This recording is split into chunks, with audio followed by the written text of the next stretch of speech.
let's go ahead and begin by settling into a sitting posture or a lying down posture if that's how you practice. The people I see, it all looks like we're sitting, and so I usually ask people to just take a moment and locate their shoulders in space. And if there's any tendency that the shoulders are rolling forward, to kind of ease them back so they're dropping over your hips. And to begin to be a little bit more aware of your breathing. So the breathing is such for most of us, an unconscious activity. But the breath is really a lovely kind of gateway toward bringing the body and mind into this time and space that we're in tonight. So without needing to change it, just to observe it and see where the passage of the breath goes. And you may feel behind the breath the beat of the heart, your blood pressure, somewhere in the body.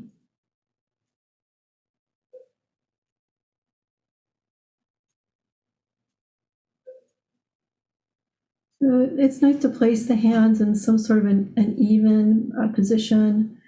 We have various mudras that people use, but if you could just be aware of the hands and maybe not clasping them together, but instead resting the hands in a deliberate way, either on your legs or in a mudra near your lap.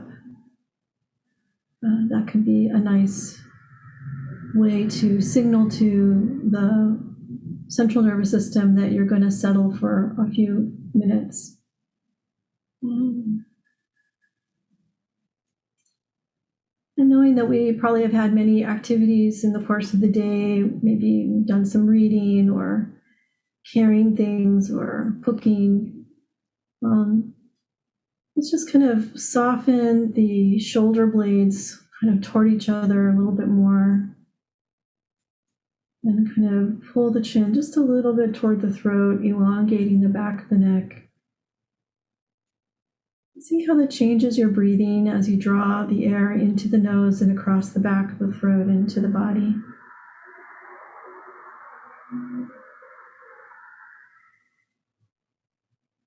Maybe the breath's getting a little fuller, a little deeper, a little longer.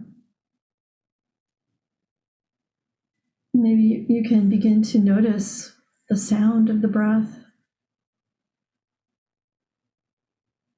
Sometimes it sounds a little bit like the sound, if you've ever been somewhere and somebody handed you a seashell and put it up to your ear, kind of like the sound of the ocean in a seashell.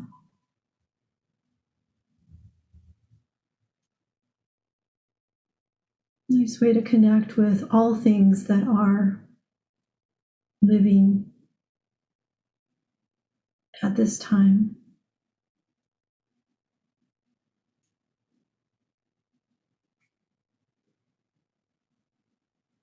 I'd invite you to check in with the scalp and even here to see if there's a way to recognize if there's tension or discomfort. With the exhalation, giving it permission to just smooth over the head and your hair to feel comfortable growing out of your head.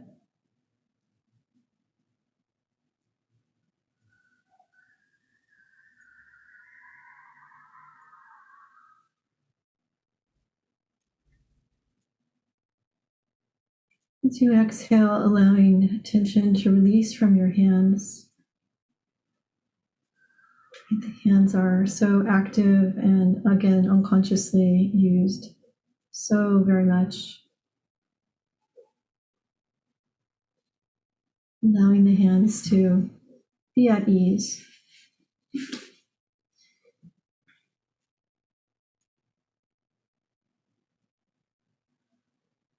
Again, letting the breath deepen now, maybe a little more consciously, letting the breath become fuller.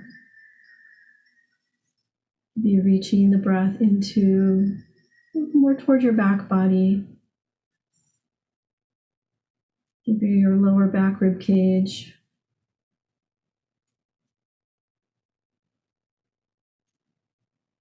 See that expansiveness that has been there all day, but maybe haven't reached quite into it until now.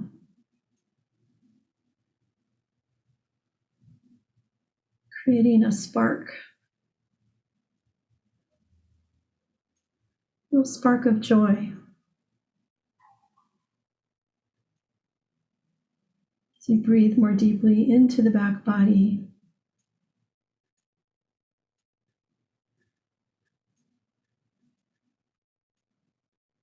each time you exhale, allowing your shoulders to soften and drop.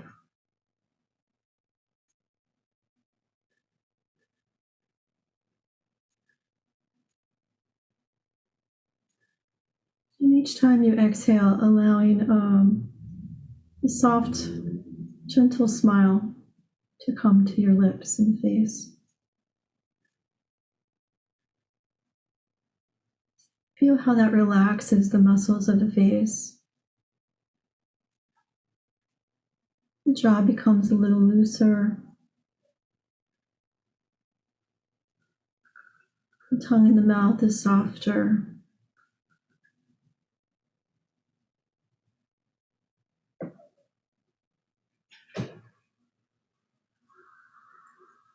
Enjoy your breath.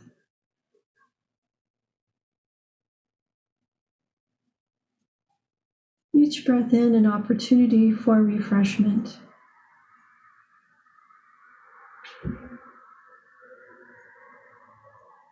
And each breath out an opportunity to let go of fatigue.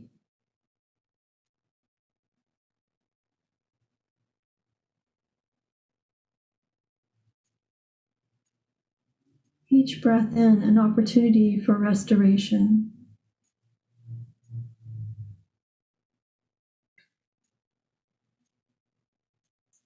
And each release of the breath an opportunity to untangle dis-ease in the body and mind.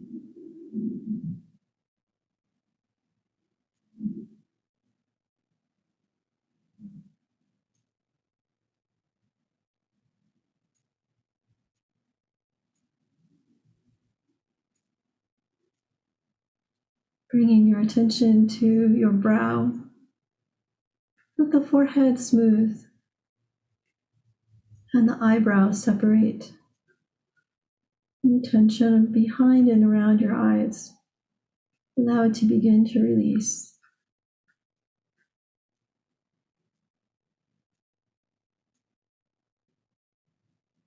No need to look hard in an outward fashion,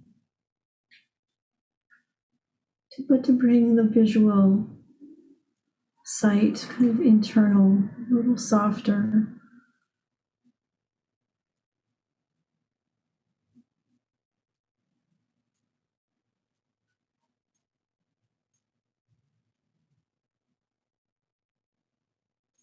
Allowing the eyelids to rest across the eyes like a soft blanket.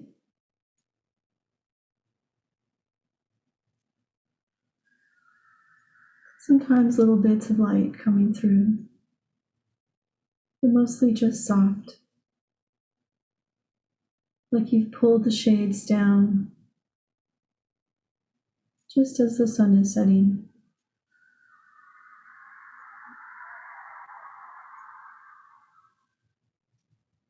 But within there's a warmth of fire, little embers.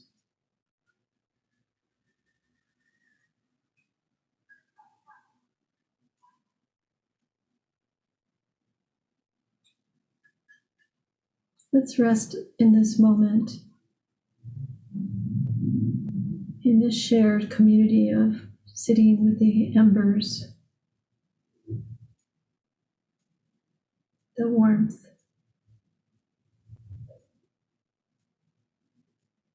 at the center of things.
Maybe you've come to practice tonight with something that feels like a burden or agitation, something unfinished or still tangled, not figured out.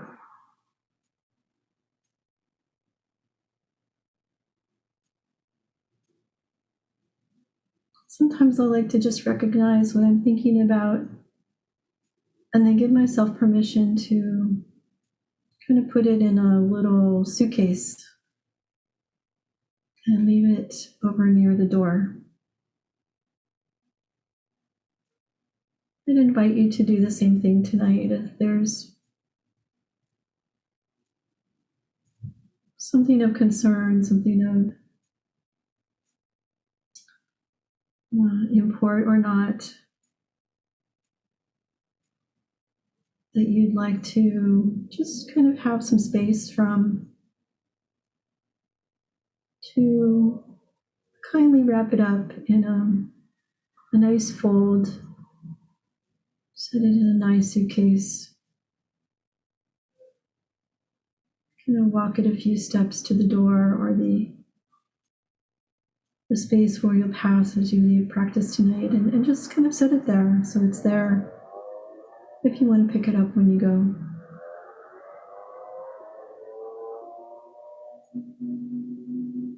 And then come on back in your mind's eye and sit back down, feel your body steady, solid,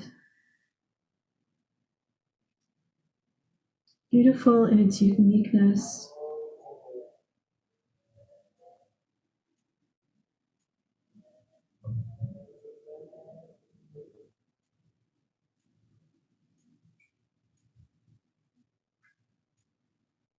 Giving yourself the gift of being awake and aware and quiet and calm, all at the same time.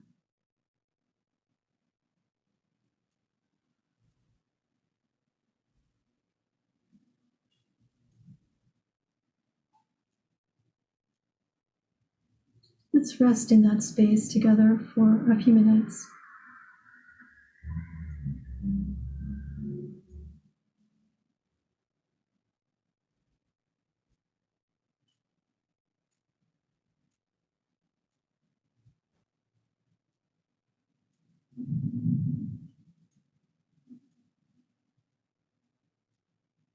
Awake and aware and stable and calm.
Let's take a deep breath in.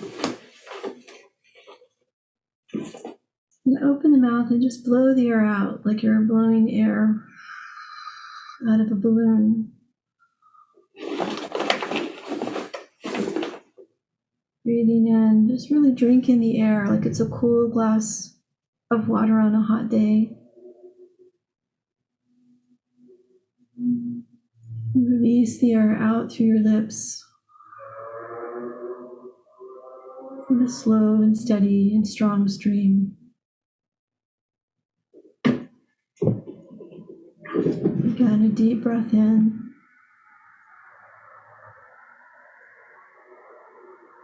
And a slow and steady whoosh of the air out through the lips.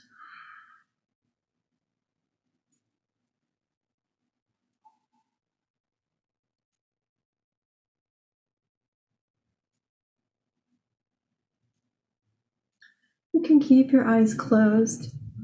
I'm going to ask you to do something maybe you've done before, maybe you haven't. But that's to take the tongue and lightly kind of wet your lips a few times. Good. And then once you've done that, think about when you were a little kid and you had a straw into some water and how you would kind of blow into the straw to make bubbly sounds. So I'd like you to just pretend you're a little kid, nobody can hear you, and nobody's looking, everybody's eyes are closed. But let's take a moment, a couple breaths, and just kind of blow some bubbles out through our lips. All right, so take a deep breath in. We can do that again. Take a deep breath in. And blow some bubbles out through the lips.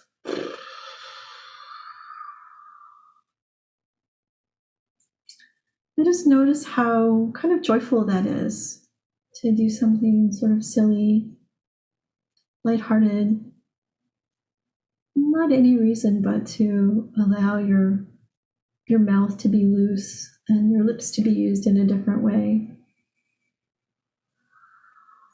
To be able to smile at yourself or at me. To be a little goofy, a little playful, a little childlike.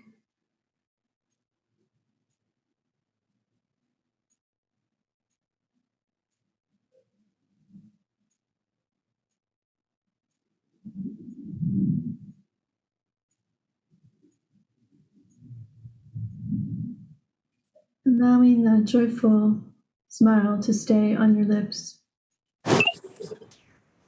Please feel welcome to just kind of bring that child awareness to watching what's going on, to being in the wonder that is your body and mind.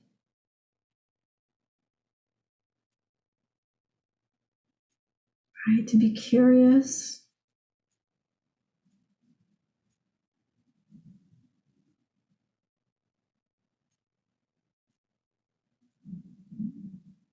And in that curiosity to be really, really aware, really awake to this moment.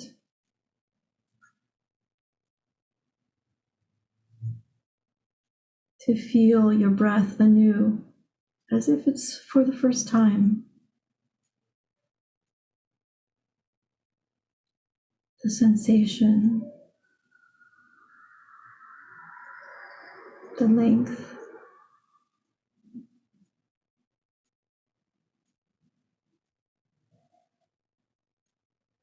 Nothing but this moment, this breath.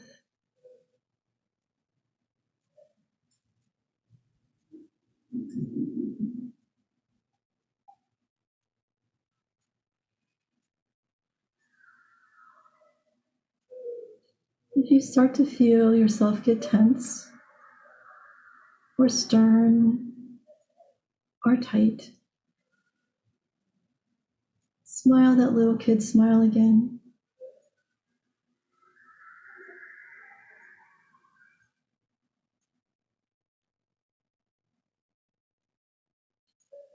Allow yourself to bloom into that space, into the feeling, into the smile.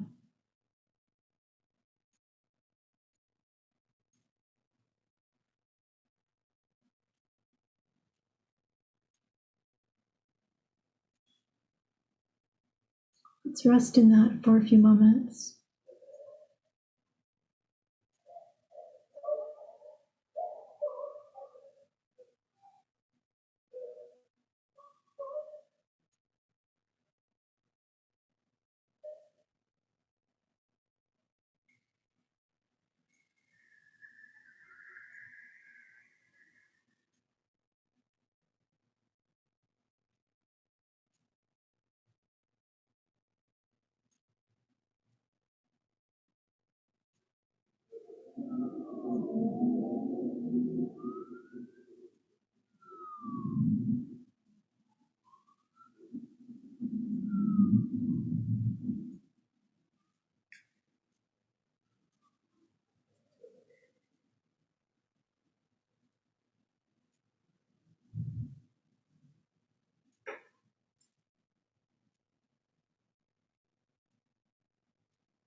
Sometimes behind that smile, the wave of the breath begins to become very powerful, very deep and strong, kind of like the push and pull of an ocean wave.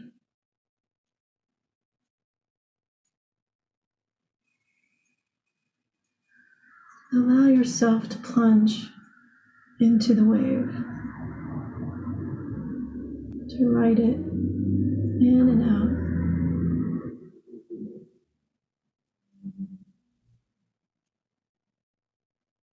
With each exhale, feeling yourself become steadier.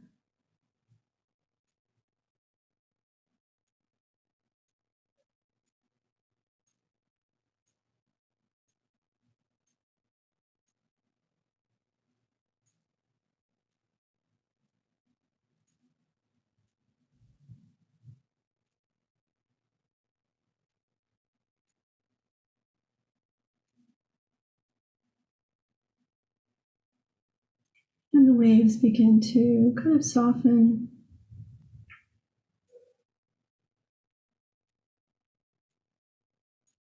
as if lapping at farther, more distant shores as they spread out.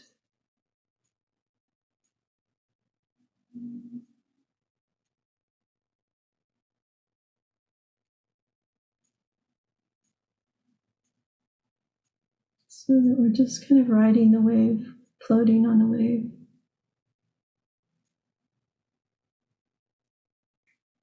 One with the great ocean.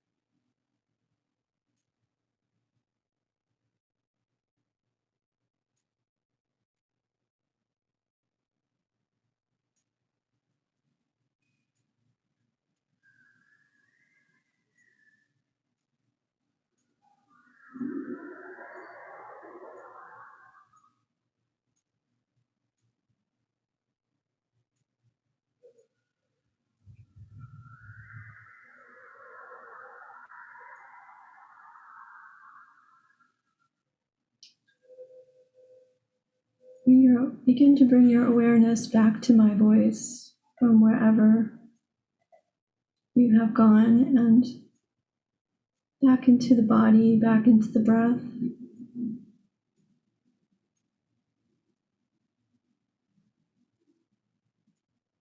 If your heartbeat seems to accelerate, bring your attention to, again, deepening, slowing down your breathing.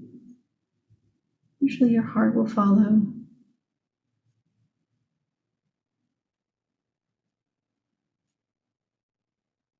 Breathe deep into the body, almost like you're sending your breath down into your arms, down into your legs.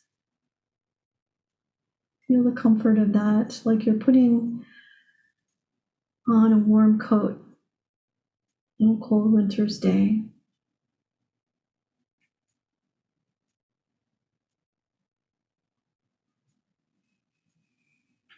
Enjoy the familiarity of that body,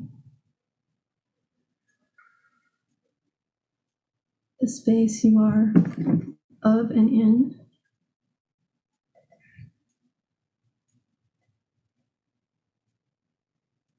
Notice the feeling of the air where it touches your skin, perhaps your hands or your face. You can feel the air.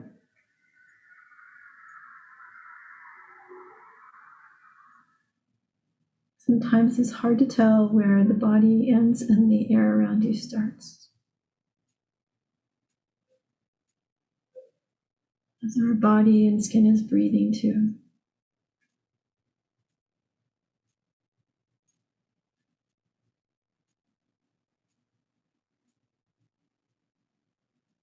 Breathing in refreshment. Breathing out fatigue, discomfort.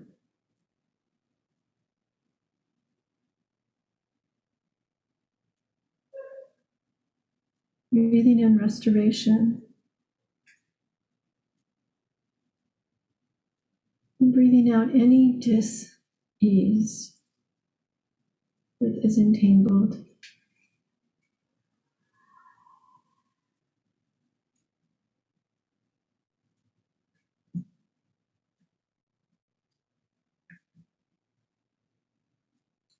Let's begin to make some small movements with the hands. Maybe move your fingers a little bit. Maybe move the shoulders around, wiggle them around. Move the jaw, the eyebrows. It may feel like you want to yawn or moan. You're welcome to do that. We could do a little bit more kind of stretching through the arms and shoulders by reaching the arms out or up, whatever feels comfortable to you, to be a little bit more aware of those body edges as we move out of this guided meditation. I would welcome you to rub your palms together and bring the hands gently over the pocket of each eye, maybe pressing into the cheekbone and brow a little bit. This is called palming. And it's nice to do 3 times. And each time you do it, you can just kind of bring a little nice TLC, little nice energy to your hands and kind of guide it into the eyes and into the mind. Great. And then please feel welcome again to stretch out and be comfortable in the space you're in.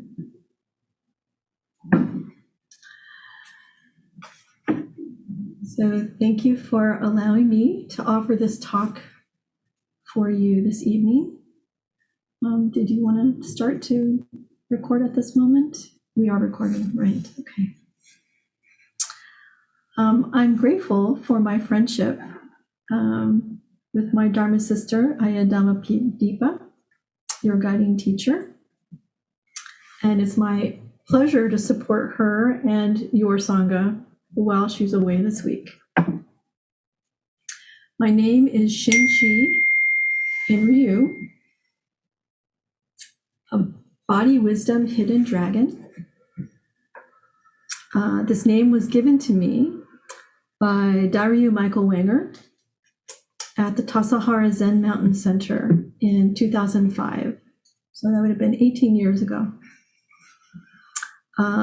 This is my lineage home Zen monastery located in the Los Padres Mountains of California. 10 years ago, I received priest robes. And 6 years ago, I was given transmission or full permission to teach the Dharma from Daryu. Daryu was the former dean of Buddhist studies at the San Francisco Zen Center. I am very grateful to him for his guidance through the years. And I'm also very grateful for the men and women who transmitted the Buddha Dharma from India to North America. Particularly grateful to Shunryu Suzuki Roshi, the founder of the San Francisco Zen Center, and for whom the book Zen Mind, Beginner's Mind comes. Originally, I'm from Southern California, but I've made my home in the Metro Washington, D.C. area for the past 38 years. I live in Adams Morgan, so not too far from your home space, your home practice place. I'm near the National Zoo, and I live with my husband, Kurt, my dog, Henri, and 3 felines, one of which you saw walking back and forth. They call her Little Girl. And there's another one here in the space with me, Mr. Chill. And then a third is Lucky Liberty. Back in 2004, I helped to start a Zen Sangha, a meditation Sangha, in Adams Morgan in my yoga studio. So here's an image of our urban Zen meditation space in Adams Morgan. And here's a bunch of people in that space after our head student ceremony a few years ago. And we also have a space in Southern Maryland in Mechanicsville on a farm that we use for overnight retreats and for some ceremonies. And during COVID, these people had been sewing rakusu, which is a version of Buddha's robe. And this was their ceremony receiving precepts at that farm location. And we used the barn for the ceremony. The people sew in our tradition, in my lineage, their own sacred garments. And so this is just a picture kind of showing myself and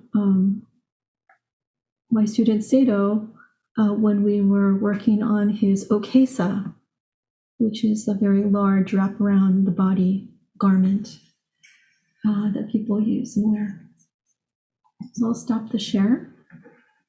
I just wanted you to have some dimension beyond looking at my face of kind of how I spend my time or what we do. So the talk tonight is going to be a little bit about oryoki. Oryoki, one translation is just enough. So oryoki is a Japanese term. And in formal Zen practice, when the Sangha eats together, there's a particular way of chanting and holding serving implements and deciding how much food to accept. And the characters for this oryoki, whether Chinese or Japanese, they kind of break down pictorially to mean receive, amount, and bowl. Right, so what you're receiving, this kind of gift of receiving food, the amount that's being taken or offered, and then the receptacle for it, which is really you, the person is going to be eating, or the bowl, maybe is symbolic of that. And the role of the cook in this kind of practice, they're called a tenzo in Japanese, is held in very, very high esteem. In the Soto Zen lineage that I am in, there's a teacher from Japan named Dogen who lived about 700 years ago. And when he traveled to China from Japan to study as a young monk, he encountered important teachings about caring for practice through everyday preparation of food. And he wrote about this when he returned to Japan for his students, and obviously now 700 years later for people like me and people like you to benefit perhaps. Some of these teachings are, I think, important for these modern times that we're in. I recently learned a little proverb that's used in current common usage in Japan. And it goes like this. It says, miso no miso, kusaki wajo, miso ne aruzu. And please forgive me if anybody speaks Japanese and I did a terrible job of that. But the translation is, miso that smells like miso is not good miso. Miso that smells like miso is not good miso. And so this kind of gets used literally in the kitchen to know, like, what's the right amount to blend or season, but also around attitude. So it has to do with maybe attitude related to food, but it could be an attitude about work or our Buddhist practice. So it kind of, in a very rude way, maybe it's saying, if I boil it down to like a rude way of translating it, if you're stuck up about it, it doesn't come out the best, right? Whether it's food or work or Buddhist practice, it's not exhibiting really the best taste, the best quality for those who see it or for you to eat it or what it might be. So Dogen writes in his instructions to the cook, instructions to the Tenzo, that it is desirable to have 3 qualities of mind in practice. So we know what we don't want to be. We don't want our miso to smell like miso, right? We don't want our Buddhist practice to offend people because we're, just not very pleasant somehow in our fullness of ourself or, this aspect. So he says, these are the 3 things: joyful mind, an elder's mind, and a great mind. Those 3 things give us that's really sweet attitude that we're seeking in Buddhist practice, he says. And he goes on to say, when you prepare food and cook, you should do so with an aspiration of taking tens of thousands of births and concentrating them into this one day, this one time, that you may be able to bind together a good karmic result. A mind that contemplates and understands things in this way is a joyful mind. So that's how he says you get a joyful mind. The elder's mind is kind of the spirit of being a father or a mother, parent. Sort of that protective, strong, nurturing aspect that we kind of talk about in the Metta Sutta. And then the great mind is to be like the great sea or the great mountain. Has no partiality, has no factionalism, serves everyone equally, no discrimination for this or for that. Like the great mountain, the great ocean. So joyful mind, elder's mind, and great mind. So I wanted to read, if it's okay, just a short bit from Dogen's instructions to the cook. And it has to do with an encounter he has with another elder, a priest at the temple. So he's speaking in the first person. He says, when this mountain monk was at Tantang Monastery, the position of the cook was held by Cook Yong of the same province. Once, after the midday meal, I was passing through the east corridor on my way to a room where my teacher was being nursed. I saw in front of the Buddha hall airing mushrooms, and this person carried a bamboo staff in his hand, but he had no hat on his head. The sun was hot. The ground tiles were hot, and the sweat steamed over him as he worked diligently to try to dry the mushrooms. He was suffering a bit. With his backbone bent like a bow and his shaggy eyebrows, he resembled a crane. I approached and asked the cook his Dharma age, and he said 68 years. I said, why do you not employ the lay trainees or laborers? He said, they are not me. I said, Venerable Sir, your attitude is indeed proper, but the sun is so hot. why are you doing this now? And the cook said, what time should I wait for? Dogen took his leave, but he always remembered this. This encounter conveys, for me, a warmth toward the hard work of preparing food for others. It conveys a sense of responsibility and personal accountability. Years ago, I read about a Korean nun who was drawing to her little monastery gourmands, people who specialize in like knowing the finest food, came from around the world to her little monastery to eat her food. And I recently obtained a cookbook that had come out a few years back.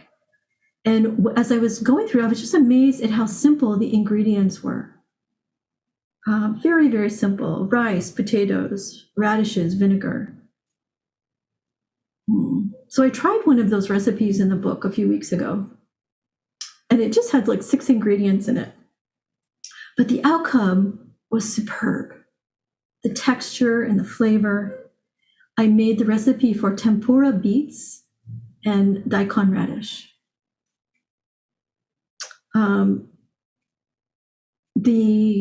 Before the tempura is added, these vegetables are sliced and put in water and boiled and cooked for a bit with some salt.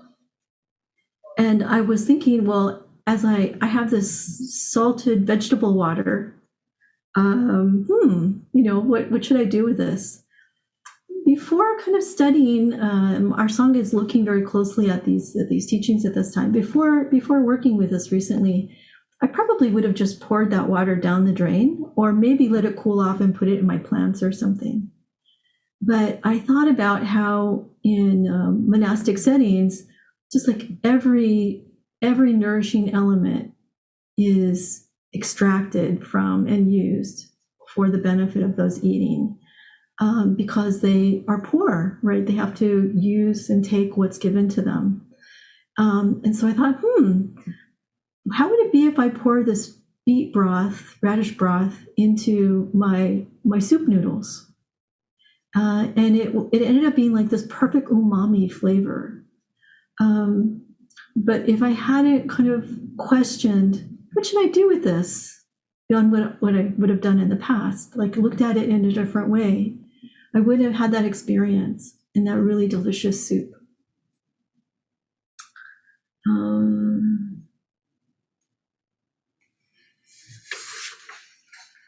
So I think this is a good attitude to have toward maybe all things as I go forward.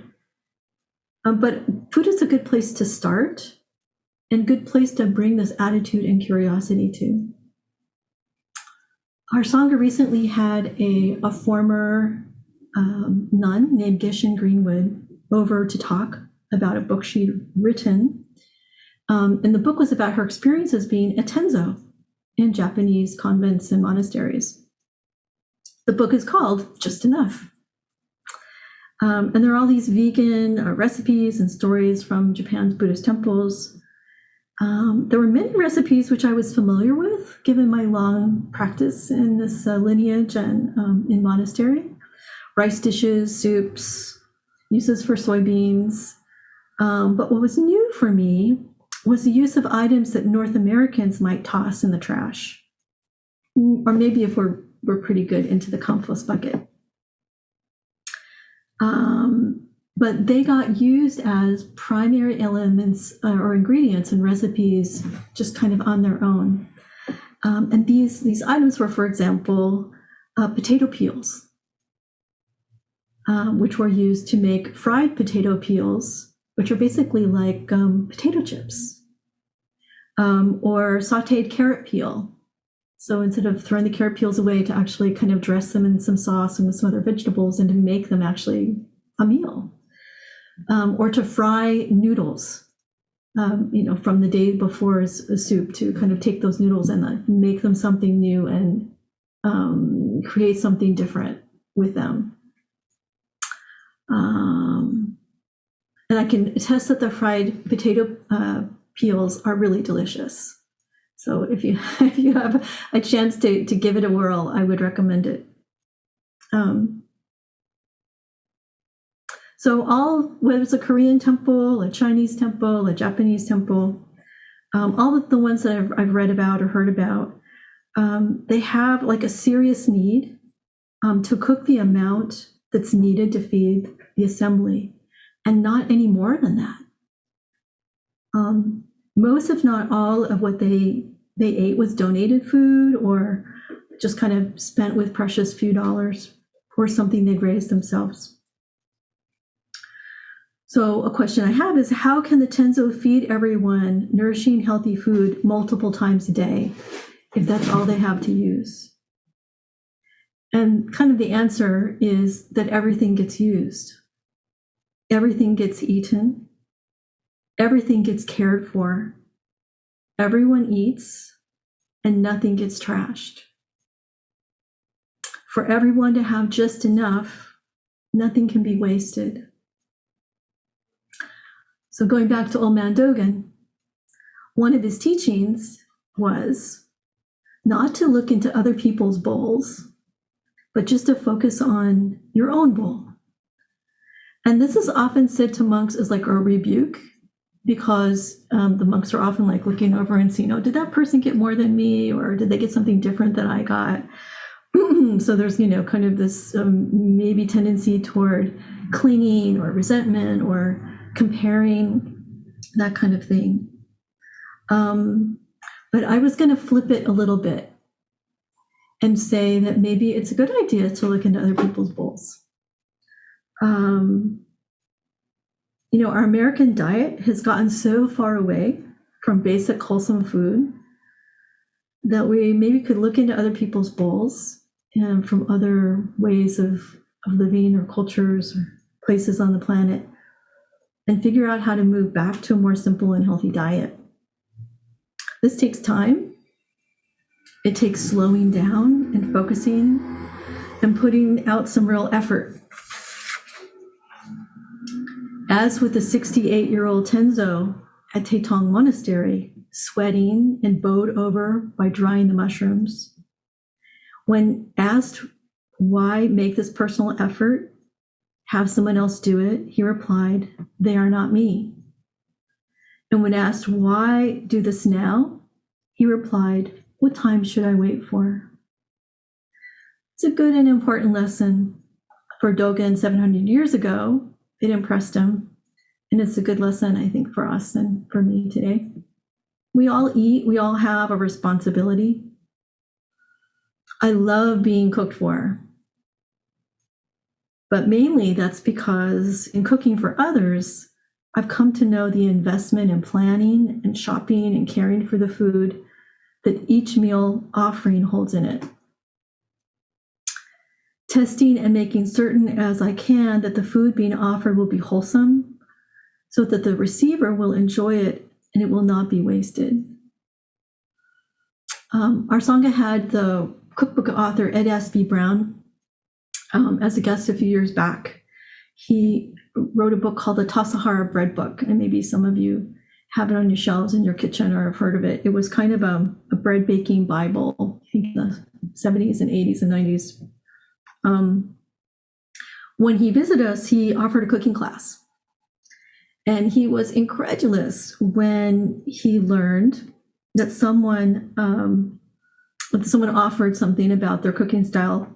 And what they said was that they really didn't ever taste the food until they'd set it on the table for other people to eat. And that's when the first time that they tasted it, is when it was on the table.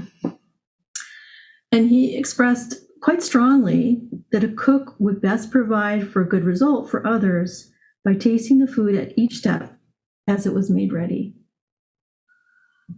And I've come to learn there's an intimacy in cooking in this way, a chance to really get to know each ingredient and what it does in the combination or alchemy of creating a wholesome, tasty, nourishing meal. There's a dearness, or I could say a love, for the tender impermanence that preparing food for others is at heart showing and teaching us. like offering a heartfelt chant for the well-being of others, or sewing with gentle care a garment to be worn as a sacred garment. Meeting and practicing our way with cooking food is a magnificent opportunity to plunge into our Buddhist practice.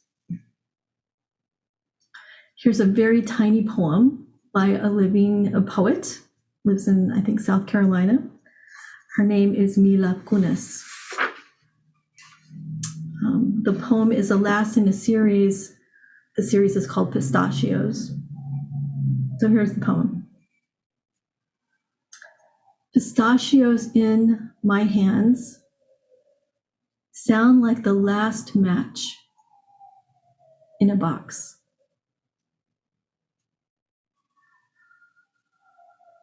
So most of us have ample food, but I thought it would be sweet to read this poem that reflects the preciousness of food as well. So maybe you could join me in Hanzen Gasho as I offer this little gatha, this little prayer. May we together share in oryoki the right amount, the just enough to sustain our healthy practice and to preserve and care for this planet. May we extend any benefit of our learning to care for food to all those who are impacted by our choices and actions. May all beings on the planet eat as well as we. Thank you for listening.